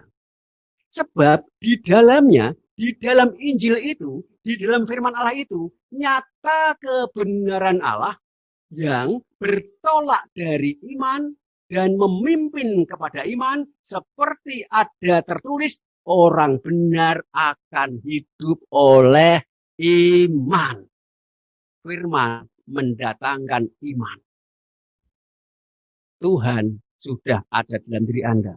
Dan biarkan iman Tuhan dalam diri Anda itu akan menggunakan Anda jadi alatnya untuk melawan iblis lewat kata-kata. Tuhan yang ada dalam diri Anda akan menggunakan mulut Anda untuk berkata-kata sehingga melawan iblis dan iblis tidak bisa menentang, tidak bisa membantah Anda. Itu iman dan hikmat yang dimulai dari firman. Dan yang berikutnya, ya, bagaimana melawan iblis? Gunakan nama Tuhan. Kita baca. Filipi 2 ayat yang ke-8 sampai 10.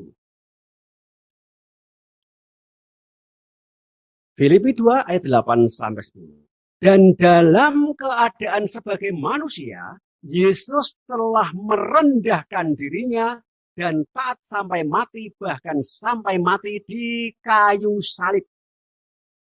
Itulah sebabnya Allah sangat meninggikan dia, Allah sangat meninggikan Yesus dan mengaruniakan kepada Yesus nama di atas segala nama, supaya dalam nama Yesus bertekuk lutut segala yang ada di langit, yang ada di atas bumi, dan yang ada di bawah bumi. Nama Yesus ini punya kuasa menaklukkan semua kuasa iblis yang ada di atas langit, di atas bumi, dan di bawah bumi. Yang ada dalam pikiran, yang ada dalam hati, maupun yang ada dalam tindakan Anda, kaki Anda. Itu kuasa nama Yesus. Dan jangan kaget ketika 12 murid diutus oleh Yesus untuk mengusir setan dan menyembuhkan, diberi kuasa.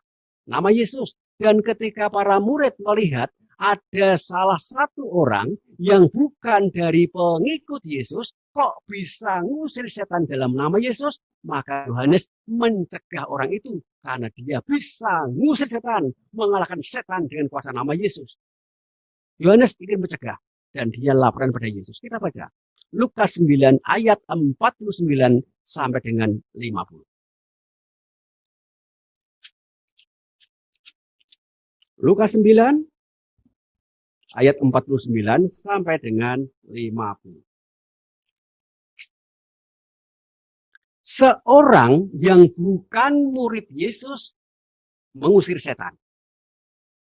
Yohanes berkata, "Guru, kami lihat seorang mengusir setan demi namamu, lalu kami cegah orang itu karena ia bukan pengikut kita." Yesus berkata kepada Yohanes, "Jangan kamu cegah, sebab barang siapa tidak melawan kamu, ia di pihak kamu." Jadi orang yang di luar Yesus, orang yang di luar gereja, kalau dia percaya pada Yesus dan mau menggunakan nama Yesus, dia pun bisa ngusir setan. Dan ketika Yohanes mencegah, apa kata Tuhan? Jangan kamu cegah. Kuasa nama Yesus punya kuasa menaklukkan kuasa iblis. Karena memang itu adalah nama yang dikaruniakan Allah kepada manusia. Supaya semua kuasa iblis takluk. Mengapa bisa seperti itu? Mengapa saat menggunakan nama Yesus kok bisa punya kuasa? Kita baca. Yohanes 14 ayat 14.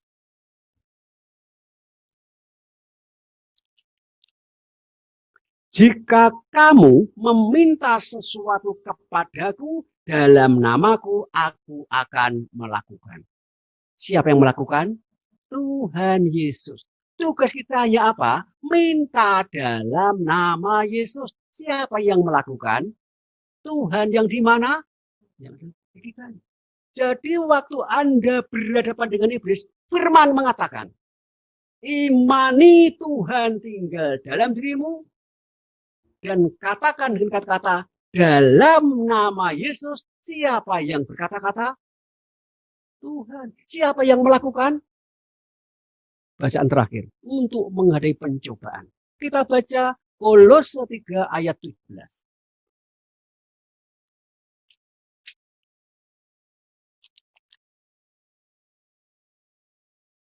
Dan segala sesuatu yang kamu lakukan dengan perkataan atau perbuatan, lakukanlah semuanya itu dalam nama Tuhan Yesus sambil mengucap syukur kepada Allah Bapa kita. Anda perhatikan.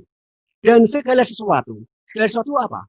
Semuanya. Dan semuanya yang kamu lakukan, entah dengan perkataan atau perbuatan, lakukanlah semuanya itu dalam nama Tuhan Yesus. Siapa yang melakukan? Tuhan yang di mana? Tuhan dalam diri Anda. Biarkan Tuhan menggunakan mulut Anda untuk berkata-kata dengan nikmat. Biarkan Tuhan menggunakan Anda jadi alatnya, sehingga Anda digunakan untuk bisa memuliakan Tuhan. Dan orang lain mengatakan, begitu dahsyatnya orang gereja, begitu dahsyatnya orang yang percaya bahwa Tuhan tinggal dalam dirinya. Dan akibatnya banyak orang akan ikut apa yang sudah Anda percayai dan Anda imani itu. Pencobaan memang datang dari iblis untuk menghancurkan iman Anda, tetapi di hadapan Tuhan Anda akan dipersiapkan menjadi saksi dan alat Tuhan. Jangan putus asa. Ingat-ingat, Anda dan saya tidak akan lepas dari pencobaan. Selama kita masih ada atau hidup di dunia ini, iblis tetap akan selalu mencobai. Kalau Anda ingin tidak dicobai iblis, gampang. Mati saja. Pasti tidak dicobai. Selama Anda dan saya masih hidup di dunia ini, hidup di negerinya iblis, kita pendatang. Dan selama Anda dan saya hidup dalam kuasa daging, ingat-ingat, iblis masih punya kuasa untuk mencobai dengan daging kita. Dan karena dunia juga di bawah kuasa iblis, jangan kaget, iblis pun bisa mencobai kita lewat duniawi. Tapi ingat-ingat, jangan pernah takut kehilangan daging, jangan pernah takut kehilangan dunia, jangan takut kehilangan hati Anda. Takutlah jika Anda kehilangan Yesus. Kalau Anda sudah memiliki Sang Juru Selamat, Anda pasti selamat. Kalau Anda memiliki Yesus Sang Penyembuh, Anda imani, yang sakit pasti sembuh. Kalau Anda gagal memiliki Yesus Sang Sumber Berkat, pasti jalan berkat ditunjukkan. Tidak hanya berkat, Anda akan dipakai menjadi pemberi berkat bagi banyak orang. Tidak hanya sembuh, Anda akan dipakai alat Tuhan untuk bisa menyembuhkan banyak orang. Ingat-ingat ketika pencobaan datang, saya sampaikan. Mujizat terbesar dalam hidup manusia itu bukan sakit jadi sembuh, gagal jadi berhasil. Bukan, itu mujizat kecil. Mujizat terbesar dalam hidup manusia ketika Anda mengimani Sang Sumber mujizat ada berkuasa menjadikan Anda milik dan alatnya. Coba Anda renungkan, jika hari ini Anda sungguh-sungguh mengimani Sang Sumber mujizat tinggal dalam diri Anda, kira-kira yang sakit sembuh enggak nih? Kecil. Yang gagal akan ditunjukkan jalan berkatnya nih. Kecil. Imani Tuhan tinggal dalam diri Anda dan berikan Tuhan pakai Anda. Disiapkan menjadi saksi dan alatnya. Siap untuk jadi saksi? Siap jadi alat Tuhan Yesus? Baik, mari kita masuk dalam doa. Biarkan Tuhan mengubah pencobaan menjadi pengujian. Biarkan Tuhan mengubah limbah menjadi berkah. Biarkan Tuhan mengubah penyakit menjadi sarana untuk bisa menyembuhkan orang-orang yang sakit. Asal kita punya niat untuk lulus ujian. Mari kita masuk dalam hadirat-Nya. Demi nama Bapa dan Putra dan Roh Kudus. Amin. Ya Tuhan Yesus, kami mengucap syukur karena saat ini Engkau telah membuka rahasia-Mu. Bahwa berbahagialah orang yang jatuh ke dalam berbagai-bagai pencobaan. Mengapa Engkau berfirman demikian? Karena kami tahu sebenarnya setiap orang yang jatuh dalam pencobaan, banyak akhirnya takut, khawatir, putus asa, menghalalkan segala cara. dan berbuat dosa, bahkan banyak yang menjual iman, bahkan mereka banyak yang bunuh diri. Tetapi kenapa engkau mengatakan berbahagialah? Karena sekarang kami tahu bahwa pencobaan itu datang dari iblis untuk menghancurkan iman kami bahwa Tuhan sudah tinggal dalam diri kami lewat janji firman-Nya, lewat perjamuan kudus komuni, ataupun lewat krisma. Karena iblis tahu bahwa iblis tidak bisa mengalahkan Yesus. Iblis tidak bisa mengeluarkan Yesus yang ada dalam diri anak-anaknya. Tetapi iblis tahu bagaimana supaya Yesus keluar, maka orang itu harus berdosa. Untuk berbuat dosa, orang itu harus cobai. Pencobaan tujuannya untuk menghancurkan iman. Dalam nama Yesus. Tetapi hari ini engkau ingatkan bahwa ketika kami dicobai memang untuk dihancurkan iman kami, tetapi di hadapan-Mu kami akan Kau persiapkan menjadi saksi dan alat-Mu menyelamatkan jiwa-jiwa yang dicobai seperti yang saat ini sedang mencobai kami. Namun Tuhan, supaya kami bisa lulus ujian, kami mohon 3 hal. Yang pertama, iman. Yang kedua, hikmat. Dan yang ketiga, firman. Dan terakhir Tuhan ada 4. Dari semuanya itu kami akan minta dalam nama Yesus. Supaya baik saat kami punya iman, saat kami punya hikmat, saat kami membaca firman, kami bisa gunakan nama Yesus dalam segala hal. Maka engkau yang akan melakukan menggunakan kami jadi alat. Mari kita angkat tangan kita. Kita minta iman kepada Tuhan Yesus. Dalam nama Yesus. Ya Tuhan Yesus, kami sungguh-sungguh percaya. Musuh kami adalah iblis. Manusia tidak bisa mengalahkan iblis karena yang mengalahkan iblis adalah Tuhan. Dan Tuhan itu sudah menjanjikan dirinya tinggal dalam diri kami. Maka saat kami berhadapan dengan iblis, maka kami harus punya iman. Engkau tinggal dalam diri kami, engkau yang mengalahkan iblis yang mencobai kami. Maka Tuhan, berikanlah kami iman bahwa engkau sudah tinggal di dalam diri kami. Dalam nama Yesus. Ya Tuhan Yesus, kami sungguh-sungguh percaya. Saat ini juga iman bahwa engkau sudah tinggal dan berkuasa dalam diri kami. Engkau curahkan Tuhan dan masuk Tuhan. Menguasai seluruh pikiran, perkataan, hati dan tindakan kami. Karena kami percaya mulai sekarang, kami yang sudah terima perjamuan kudus komuni, yang sudah terima krisma, percaya bahwa engkau sudah tinggal dan berkuasa dalam diri kami. Dan kami percaya ketika engkau sudah berkuasa dalam diri kami, maka setan keluar. Yang di luar tidak bisa masuk. Karena saat mereka hendak mencobai kami, hendak menyerang kami percaya. Iblis hendak menyerang dan mencobai Yesus yang ada dalam diri kami. Dan jika engkau yang dicobai dan diserang, maka kemenangan ada di pihakmu yang kami imani tinggal dalam diri kami. Dalam nama Yesus. Yang kedua Tuhan, berikanlah kami kata-kata hikmat. Supaya saat pencobaan datang, kami tidak pernah takut menghadapi kematian. Tapi takut jika kehilangan engkau. Saat pencobaan datang, kami tidak akan putus asa. Kami percaya akan kau siapkan menjadi saksi dan alatmu. Kita minta kata-kata hikmat.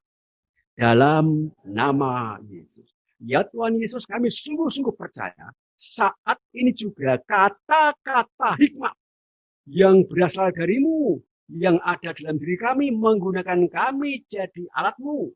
Engkau curahkan Tuhan dan masuk Tuhan. Saat kami berhadapan dengan iblis yang mencobai kami, silahkan Tuhan pakai mulut kami ini jadi alatmu untuk menentang kuasa iblis dengan berkata-kata hikmat. Dalam nama Yesus, hai iblis, engkau bisa mencobai aku, engkau bisa mematikan tubuhku seperti engkau mematikan anak-anaknya Ayub.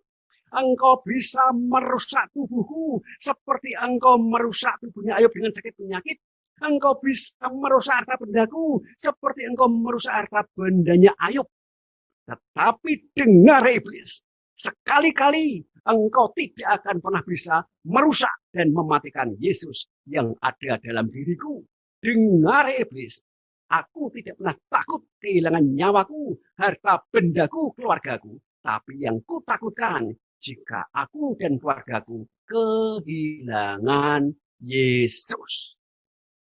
Karena jika nyawaku kehilangan Yesus, saat aku mati, nyawaku akan dibawa siapa kemana. Dengar iblis, aku tidak pernah takut kehilangan nyawaku. Yang kutakutkan jika nyawaku kehilangan Yesus. Dalam nama Yesus. Yang kedua Tuhan, seperti iblis mencoba bertubi-tubi, maka berikanlah kami kata hikmat yang kedua. Dalam nama Yesus. Hai iblis, engkau bisa mencobai aku dengan segala macam pencobaan supaya hancur imanku. Tetapi dengar hai iblis, jika aku nanti lulus ujian dari pencobaan yang kau timpakan kepadaku, aku percaya Tuhan akan pakai aku jadi saksi dan alatnya untuk menyelamatkan orang yang mendapatkan pencobaan seperti yang aku alami. Dan dengar iblis, semakin banyak pencobaan yang kau timpakan kepadaku, semakin banyak jiwa-jiwa yang akan kami selamatkan melalui pencobaan-pencobaan yang kami alami. Karena dengar iblis, mulai sekarang, aku tidak pernah takut putus asa ketika pencobaan datang. Karena mulai sekarang aku akan bersyukur. Justru ketika pencobaan datang, aku akan dipakai menjadi saksi dan Tuhan untuk menyelamatkan jiwa-jiwa orang yang mendapatkan pencobaan seperti yang aku alami. Karena semuanya ini sudah terjadi dalam kelompok doa tali takum ini. Banyak orang yang kena kanker dan disembuhkan, sekarang dia dipakai alat Tuhan untuk menguatkan orang-orang yang kena kanker. Banyak orang yang sakit jantung disembuhkan, maka dia dipakai Tuhan untuk menyelamatkan orang-orang yang putus asa karena penyakit jantung. Banyak orang yang kena stroke dan dipakai Tuhan untuk bisa menguatkan, menyelamatkan orang yang kena stroke. Tuhan sanggup mengubah limbah menjadi berkah. Tuhan sanggup mengubah pencobaan menjadi ujian. Tuhan sanggup mengubah yang putus asa menjadi penuh dengan harapan. Dan Tuhan sanggup mengubah keterpurukan menjadi saksi dan alatnya yang dahsyat dan luar biasa. Terima kasih Tuhan. Terima kasih Yesus. Dan yang terakhir Tuhan, berikanlah kami kuasa nama Yesus. Supaya saat kami menghadapi iblis, Engkau yang akan melakukannya. Kita minta kuasa nama Yesus. Dalam nama Yesus. Ya Tuhan Yesus, kami sungguh-sungguh percaya. Saat ini juga kuasa nama Yesus yang kudus dan luar biasa itu kau curahkan Tuhan dan masuk Tuhan. Menguasai seluruh pikiran, perkataan hati dan tindakan kami. Kami percaya mulai sekarang apapun yang akan kami pikirkan, kami katakan dan kami lakukan. Dengan kata-kata dalam nama Yesus. Engkau yang ada dalam diri kami yang melakukan menjadi alatmu sendiri. Dan yang terakhir Tuhan, berikanlah kami kuasa firman. Supaya kami tahu saat firman kami baca, menimbulkan iman dan menjadi pedang roh bagi kami untuk mengalahkan iblis. Dalam nama Yesus. kuasa firman menjadi pedang roh yang menyelamatkan, dan kami bisa untuk mencintai dan membaca setiap hari. Kau curahkan Tuhan dan masuk Tuhan. Hai, percaya, mulai sekarang saat kami membaca firman, firman itu akan mengubah. Kami punya kekuatan. Karena manusia tidak hanya hidup dari roti saja, tapi dari setiap firman yang keluar dari mulut Allah. Yang kedua, firman itu akan menjadi pedang roh bagi kami untuk mengalahkan iblis yang mencobai kami. Jadi percaya, firman itu menjadikan kami dan keluarga kami selamat. Karena saat kami baca firman, tangan kanan Allah turun untuk menyelamatkan. 4 kali Tuhan, kami percaya, bisa mengalahkan iblis yang mencobai kami. Terima kasih Tuhan. Terima kasih Yesus. Kami siap menjadi saksi dan alat-Mu di setiap pencobaan yang kami alami. Dalam nama Yesus. Amin. Bapa kami yang ada di surga, dimuliakanlah nama-Mu, datanglah kerajaan-Mu, jadilah kehendak-Mu di atas bumi seperti di dalam surga. Berilah kami rezeki pada hari ini, dan ampunilah kesalahan kami, seperti kami pun mengampuni yang bersalah kepada kami, dan janganlah masukkan kami dalam percobaan, tetapi bebaskanlah kami dari yang jahat. Amin. Mohon berkat-Mu Tuhan atas apa yang tidak kami pikirkan, kami katakan, dan kami perbuat. Mohon berkat-Mu dalam kuat kuasa nama-Mu, Allah Bapa, Putra, Allah Kudus. Amin. Tuhan Yesus memberkati. Oh, siapa yang mau tanya?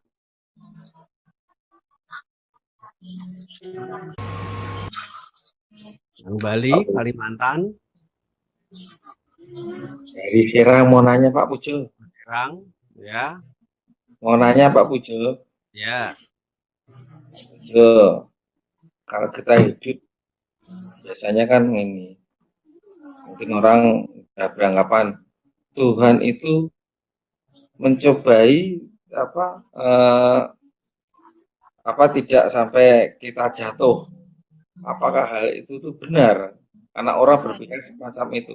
Jadi Tuhan tuh mencobai jangan sampai kita jatuh. Dia akan mengangkat umatnya. Enggak seperti itu sih. Ungkapan seperti itu firman-Nya salah. Ya. Jadi bukan Tuhan mencobai. Ya. Dalam Korintus mengatakan, pencobaan yang kamu alami tidak akan pernah melebihi kekuatanmu. Perhatikan, kekuatanmu itu bukan kekuatan fisik. Sebenarnya kekuatan kita itu ada di dalam iman kita, yaitu Tuhan. Ketika Anda ini mengimani bahwa Tuhan tinggal dalam diri Anda, pencobaan yang datang dari iblis tidak akan melebihi kekuatan imanmu. Karena dia sebenarnya mencoba Yesus yang ada dalam diri Anda. Ya, nanti bisa dibaca kembali ya dalam Korintus ya, Korintus nih. Pencobaan yang kamu alami, bukan Tuhan yang mencobai. Ketika kamu masuk dalam pencobaan yang kamu alami tidak melebihi kekuatanmu. Ya, jelas ya? Di apa Pak Pujo? 3 Korintus ya? Ya, dalam Korintus ya, 4 Korintus.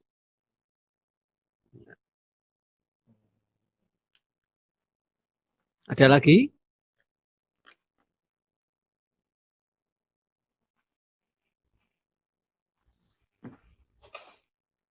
Ada? Ada satu lagi Pak Pujo, ini untuk ganjalan. Ya. Sekarang ini kita kan menghadapi pandemi COVID-19. Dalam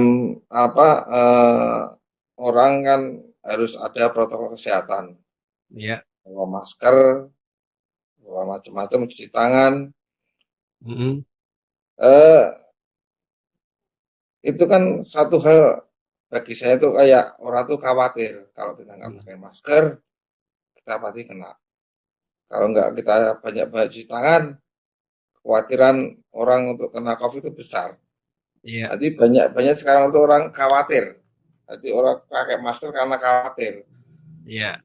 Apakah itu tuh kita harusnya kan dari Jadi tema hari ini kita menonjolkan iman, tidak Ya, pasti. menonjolkan kekhawatiran. Jadi kayak sekarang tuh orang tuh khawatir, kekuatan yang ditonjolkan, bukan iman yang Ya, kita tonjolkan. Itu harus bagaimana kita menyikapi ya, seperti itu. ya.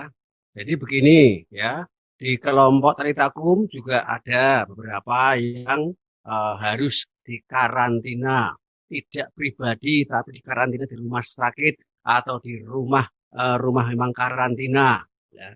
Dan ada yang dikatakan positif. Tetapi tak sampaikan bahwa pencobaan wabah seperti apapun itu bisa dikalahkan kalau pandemi ini, COVID ini, itu kita kalahkan dengan 4 hal. Yang pertama, iman. Tuhan tinggal dalam diri Anda. Selama Anda mengimani Tuhan tinggal dalam diri Anda, mau mati sekarang atau mati besok, bagi saya tidak masalah. Tuhan yang tak imani dalam diri saya, pasti membawa saya ke surga. Saya pun tidak pernah takut mati. Tapi anehnya ketika saya nggak takut mati, malah tidak mati-mati ya. Karena apa? Saya nggak takut dengan nyawa saya. Tapi takut jika nyawa saya kehilangan Yesus. Iman. Yang kedua adalah imun. Ya, imun, kekebalan tubuh itu harus tetap kita jaga. Ya. Yang ketiga itu adalah semangat. Ya. Jadi ingat-ingat kalau kondisi badan Anda kuat dengan makan yang cukup, kemudian niat Anda untuk dipulihkan, semangat untuk pulih, Anda akan dipulihkan. Dan yang keempat, ya, iman, imun, taat, semangat dan taat. Ya, protokoler tetap dilakukan, taat pada peraturan pemerintah.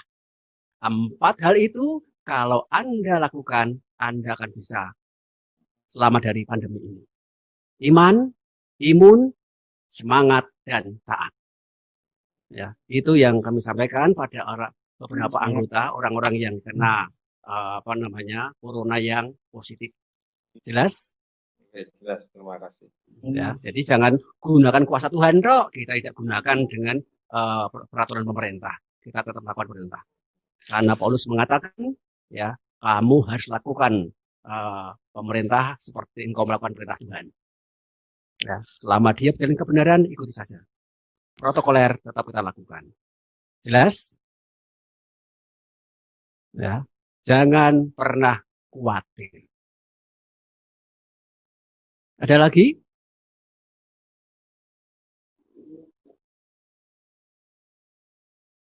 Ada?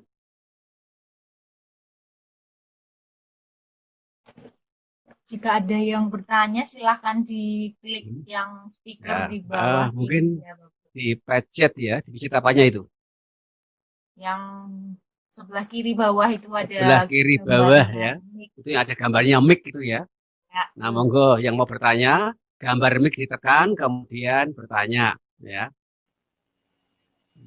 Kalau nggak ditekan, tidak bisa bunyi. Ya, Anda dengar sendiri, tidak sampai sini. Ya. Ada?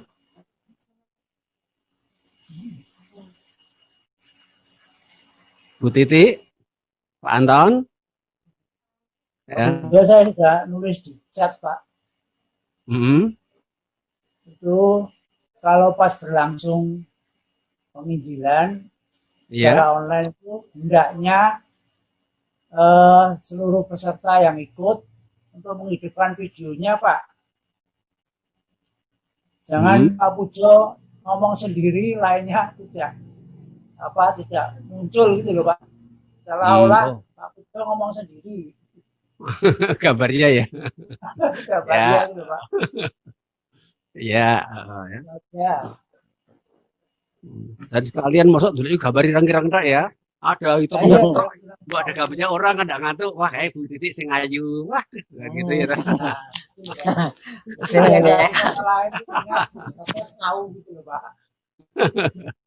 Ya sambil kenal ya. Ini yang Ambon berarti nih. Mas Yuga Ambon. Oke, nanti disampaikan ya untuk Mas Ardi sama Mbak Stella, Mas Ari ini ya, untuk panitia ini, pengurus dari Zoom ini ya. Nah, ini gambarnya dikelihatankan. Kalau saya untuk membuat gambar itu kelihatan, saya nggak tahu nih. Pokoknya yang saya tahu, saya ini suruh ngomong di depan sini gitu aja. Ya itu dari masing-masing peserta, Pak. Ya. Hidupan dan matikan itu dari masing-masing peserta. Oke, siap ya, saya sampaikan. Yang lain? Pak Pujo, mumpung nggak ada yang nanya nih Pak Pujo. Ya. Sama lagi. Pak Pujo, ini Pak Pujo. Saya kan kerja di pekerjaan yang shift ya. Kadang kerja malam, pagi, sore. Nah, pada waktu kita kerja malam, itu kan keadaan suasana kerjaan saya kan sepi, gelap. Ya. Biasanya kayak gitu kekhawatiran timbul. Kadang kita udah mengimani Tuhan. Kadang saya menyebutkan nama Tuhan, tapi kekhawatiran tuh masih ada. Gimana cara Pak Pujo ya mengatasinya ya? Ya. Masih saya sekarang bergelut seperti itu tuh. Ya. Ada beberapa cara untuk menguatkan kita. Yang pertama, tadi jangan lupa, apapun yang kamu lakukan dengan perkataan atau perbuatan, lakukan dalam nama Yesus. Yang kedua, imani bahwa Tuhan Yesus sudah tinggal dalam diri Anda. Yang ketiga, jangan lupa ya, Anda punya kata-kata yang luar biasa, kata-kata hikmat. Ketika Anda merasa tengkuk Anda pengkorok gitu ya, misalnya ya, begini semua bulu-bulunya. Ya. Anda langsung katakan dalam nama Yesus semua dari tempat ini keluar. Dalam nama Yesus. Itu sering Anda lakukan. Berikutnya, ingat-ingat dimanapun jenengan berada, Anda berada, jangan lupa bawa Injil, bawa Alkitab. Ada kesempatan, baca saja. Kekuatan Allah yang menyelamatkan turun.